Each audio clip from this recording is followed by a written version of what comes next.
Kereta api menjadi salah satu moda transportasi favorit di Bangladesh. Dengan jumlah penumpang yang mencapai puluhan juta per tahun, Bangladesh berencana untuk meningkatkan kapasitas kereta api mereka. Potensi ini kemudian dilirik produsen kereta api Indonesia atau PT Inka yang sejak tahun 2005 telah mengirimkan 250 gerbong ke Bangladesh. Inilah Gangapur, stasiun kereta api terbesar dan tersibuk di Bangladesh. Inilah gambar per stasiun kereta api terbesar dan tersibuk di Bangladesh. Ribuan orang bergerak dalam satu waktu. Suara roda besi beradu dengan rel. Pengumuman keberangkatan bersahut-sahutan dan arus manusia tak pernah berhenti. Pemandangan ini bukan sekadar tentang transportasi. Ini adalah potret denyut kehidupan sebuah negara dengan lebih dari 170 juta penduduk, salah satu yang terpadat di dunia. Dan di tengah kepadatan ekstrim serta tantangan mobilitas yang selama puluhan tahun menjadi momok nasional, Bangladesh hari ini justru memamerkan sesuatu dengan penuh kebanggaan. Kereta api modern yang mereka banggakan itu bukan buatan Eropa, bukan Jepang, bukan China, bahkan bukan India. Kereta itu buatan Indonesia. Fenomena ini terasa semakin kontras ketika kita sadar bahwa bukan hanya Bangladesh yang melakukan hal tersebut. Filipina pun hari ini dengan percaya diri menunjukkan kereta buatan Indonesia sebagai simbol kemajuan transportasi mereka. Dua negara Asia dengan latar belakang dan tantangan masing-masing sama-sama memilih Indonesia sebagai mitra strategis.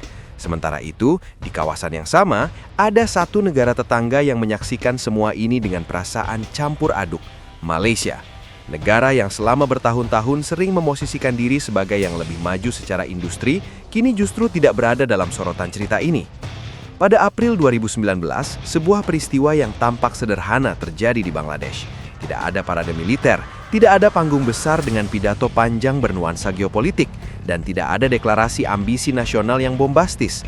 Sebuah rangkaian kereta baru diluncurkan dan mulai beroperasi. Namanya Bonolota Express.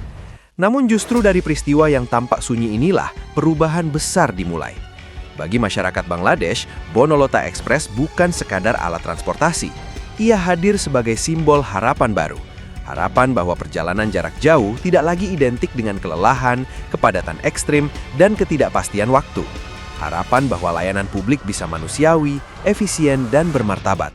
Selama bertahun-tahun, transportasi publik Bangladesh dikenal penuh sesak. Penumpang berdiri berdesakan, bahkan tak jarang naik hingga ke atap kereta, terutama saat musim mudik Idul Adha. Jalur Rajshahi menuju Dhaka, salah satu rute paling vital yang menghubungkan wilayah barat dengan ibu kota, menjadi contoh nyata bagaimana mobilitas bisa berubah menjadi beban fisik dan mental. Sebelum Bonolota Express hadir, perjalanan di jalur ini memakan waktu sangat lama. Keterbatasan armada membuat penumpang menghabiskan sebagian besar energi mereka hanya untuk sampai ke tujuan. Produktivitas hilang di jalan, waktu habis di rel. Namun ketika Bonolota Express mulai beroperasi dan memangkas waktu tempuh menjadi sekitar 4,5 jam, dampaknya terasa langsung. Pedagang bisa mengatur waktu dengan lebih efisien. Pekerja tidak lagi tiba dalam kondisi kelelahan ekstrim. Mahasiswa dan keluarga yang bepergian merasakan standar baru dalam mobilitas. Bonolota Express mampu mengangkut hingga 927 penumpang dalam satu perjalanan. Namun yang membuatnya istimewa bukan hanya kapasitas besar.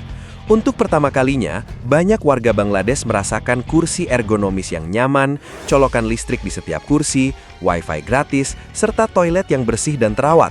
Hal-hal yang selama ini hanya mereka lihat di video luar negeri atau dengar dari cerita orang lain, kini hadir di kereta yang mereka naiki sendiri.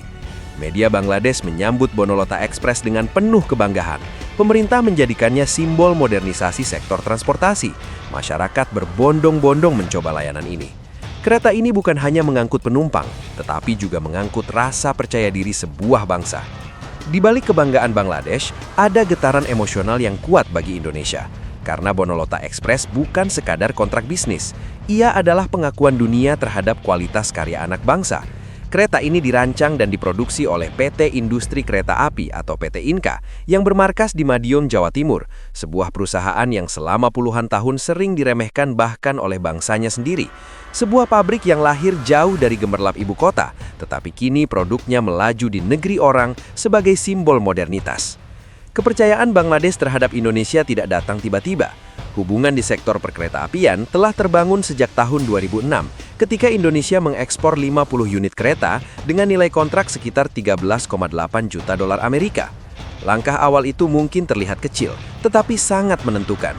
10 tahun kemudian, pada 2016, Bangladesh kembali mempercayakan kebutuhannya kepada Indonesia melalui kontrak 150 unit kereta senilai lebih dari 72 juta dolar. Setahun berselang, kontrak yang lebih besar kembali ditandatangani, kali ini untuk 250 gerbong dengan nilai lebih dari 100 juta dolar.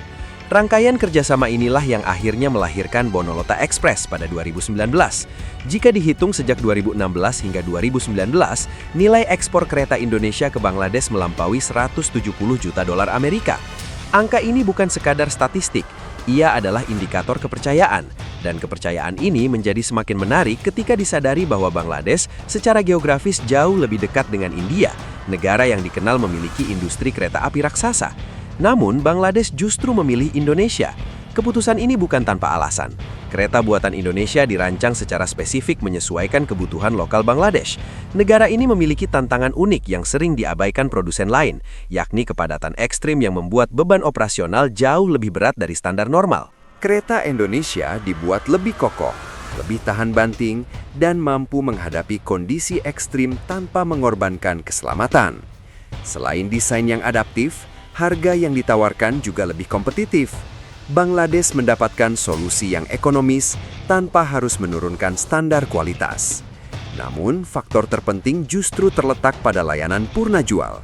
PT Inka tidak hanya menjual kereta, tetapi juga memberikan garansi 2 tahun serta pendampingan teknis berkelanjutan.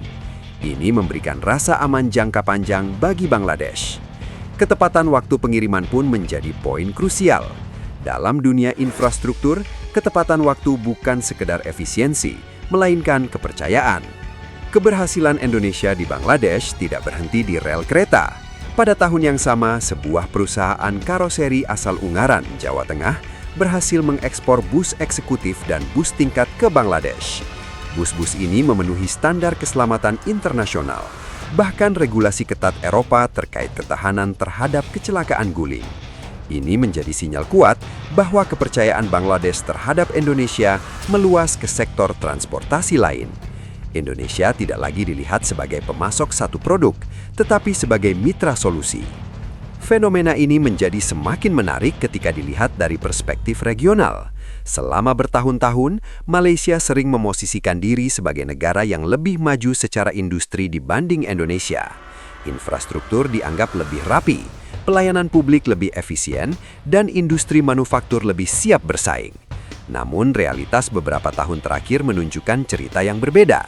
Saat Filipina memamerkan kereta buatan Indonesia, dan Bangladesh menjadikannya simbol modernisasi, Malaysia justru tertinggal dalam narasi ini. Industri kereta Malaysia tidak menjadi rujukan regional. Dalam beberapa proyek, Malaysia bahkan berada di posisi sebagai pasar, bukan produsen. Inilah yang memunculkan rasa panas yang sulit disembunyikan. Malaysia menyaksikan bagaimana Indonesia yang dulu sering dipandang sebelah mata, kini dipercaya negara-negara lain untuk proyek transportasi strategis. Bukan hanya kereta, tetapi juga bus, sistem pendukung, dan layanan teknis. Di saat Indonesia membangun reputasi global sebagai penyedia solusi, Malaysia masih berkutat dengan isu efisiensi dan ketergantungan impor. Bonolota Express dengan sendirinya menjadi simbol pergeseran kekuatan industri di kawasan. Ia menunjukkan bahwa Indonesia tidak lagi sekedar penonton, tetapi pemain utama. Bahwa konsistensi, pemahaman terhadap kebutuhan lokal, dan komitmen jangka panjang mampu mengalahkan kedekatan geografis dan reputasi lama. Bagi Bangladesh, Bonolota Express adalah wajah baru transportasi publik. Ia mengubah persepsi masyarakat tentang apa yang mungkin mereka miliki. Bagi Indonesia, kereta ini adalah pesan keras ke dunia bahwa produk buatan anak bangsa layak dipercaya. Dan bagi Malaysia, ini adalah pengingat pahit bahwa keunggulan tidak datang dari klaim, tetapi dari pembuktian. Kisah Bonolota Express juga menyimpan pelajaran penting tentang nasionalisme. Selama ini, Indonesia sering meremehkan kemampuannya sendiri. Produk lokal dianggap kalah sebelum bertanding. Namun, dunia justru memberikan pengakuan lebih cepat dibanding kepercayaan dari dalam negeri. Bangladesh tidak memilih Indonesia karena sentimen, tetapi karena kualitas. Ketika Bonolota Express melaju di jalur Rajshahi menuju Dhaka, ia membawa lebih dari sekedar penumpang. Ia membawa cerita tentang kerja keras para insinyur di Madiun, tentang proses panjang membangun reputasi sejak 2006, tentang janji yang ditepati, dan tentang konsistensi yang dijaga. Setiap roda yang berputar adalah bukti bahwa Indonesia bisa. Dunia mulai melihat Indonesia bukan lagi sebagai negara berkembang yang tertinggal, tetapi sebagai mitra strategis yang mampu memberikan solusi nyata. Dari rel hingga jalan raya, dari kereta hingga bus, karya Indonesia kini berbicara dengan sendirinya. Dan ketika Bangladesh dengan bangga memamerkan Bonolota Express, ketika Filipina melakukan hal yang sama dengan kereta buatan Indonesia, pertanyaannya kini berbalik ke dalam negeri. Jika mereka saja percaya, mengapa kita masih ragu? Bonolota Express bukan hanya cerita tentang transportasi. Ia adalah cerita tentang perjalanan sebuah bangsa menuju kepercayaan diri, tentang bagaimana Indonesia perlahan berdiri sejajar dengan negara-negara lain, bukan melalui slogan, tetapi melalui karya nyata. Dan selama kereta itu terus melaju, dunia akan terus diingatkan bahwa Indonesia bisa, Indonesia layak dipercaya, dan Indonesia siap melaju kencang di panggung global.